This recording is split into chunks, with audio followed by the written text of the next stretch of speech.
Your dog may not speak English, but they're always talking. Are you listening?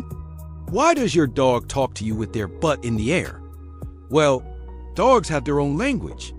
They use posture, facial expressions, and movements to tell you how they feel. And did you know that 80% of communication is nonverbal?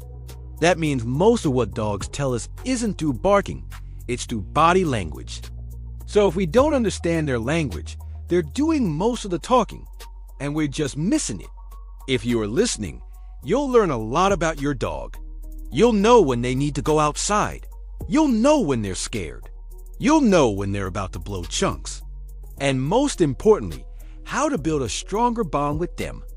You'll see why some people say they understand their dogs better than some people understand them. But really, it's all about understanding dog language.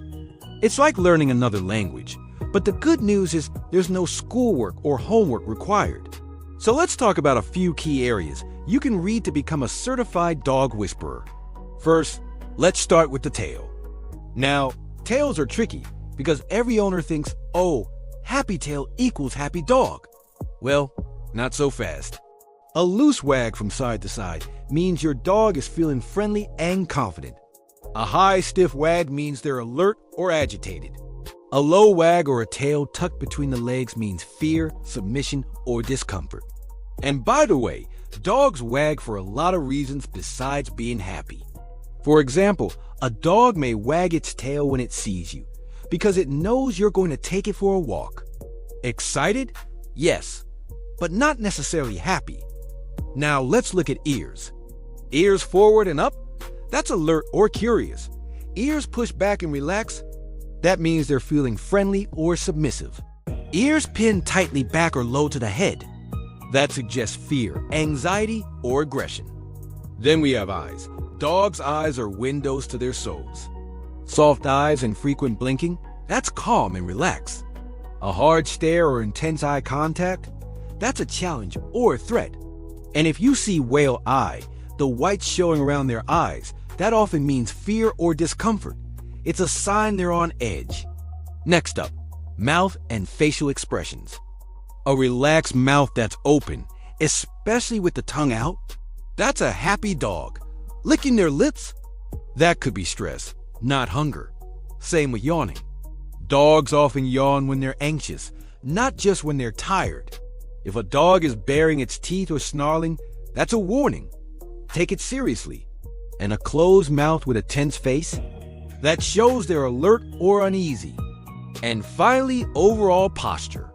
A loose body and a relaxed stance means your dog feels safe and comfortable. A tense, rigid stance or a tucked tail suggests they're alert, nervous, or on the defensive. Cowering or shrinking is a sign of fear. And the famous play bow front down, butt in the air is a universal let's play. But remember, these are just clues. The real story is told through the whole body. Context matters. Some dogs are naturally more expressive than others. You also need to consider the breed, age, and personality. Labradors or retrievers, super expressive. Basset hounds or bull terriers, not so much. Older dogs might move differently because of arthritis or health issues. And every dog is unique. You've got to learn your dog's version of body language.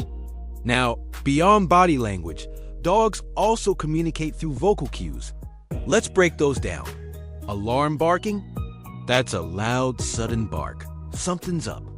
Attention-seeking bark? They want you. Fearful or anxious barking? That's a stress response. Soft or gentle barking? That's playful or friendly. Growling is interesting. It's a warning, but not always aggression. Context is everything. Is your dog backing away, hiding, or trembling while growling? That's fear. Are they standing tall, stiff, baring their teeth? That's aggression. Either way, growling is a sign that should be respected. Whining is that high-pitched sound that usually means distress. It could mean they're anxious, they need something, or they just want attention. Understanding what your dog is trying to tell you helps you respond better. You'll build trust. You'll prevent meltdowns. You'll even avoid behavior problems or safety issues. The truth is, many owners miss the signs. Then the dog snaps. But dogs don't just snap, they signal. We just don't see it. Now that you've learned the basics, let's look at a few common misread signals. First, wagging tail equals happy dog. Not always true. Dogs wag for lots of reasons: happiness, anxiety, curiosity, or anticipation. It's not a guaranteed good mood. Second, yawning equals sleepy. Again, not always. Dogs often yawn when they're anxious or overstimulated. Vet visits, car rides, loud environments. It's their way of releasing tension.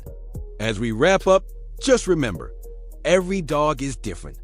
Just like people, they've got their own quirks, their own personalities. The general rules help, but context is key. Start paying close attention to how your dog behaves in different situations, how they greet you, how they act around strangers, how they react to sudden noises.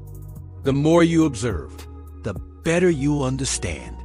When they show fear, don't push them. Give them space. Make them feel safe. That builds trust. When they're calm and happy, reward them. Reinforce the behavior you want. Use treats, praise, playtime, and if they're stressed, redirect gently, no yelling or punishment. Learning dog language takes time. You'll get things wrong sometimes. That's okay. The goal is progress, not perfection. Watch their whole body, not just their tail or face. Look for patterns, clusters, context. And soon, you'll be able to understand exactly what your dog is saying. And that's when the magic happens. That's when the bond deepens. That's when your dog feels seen, heard, and loved. So go out there, observe your dog, and become the dog whisperer you were born to be.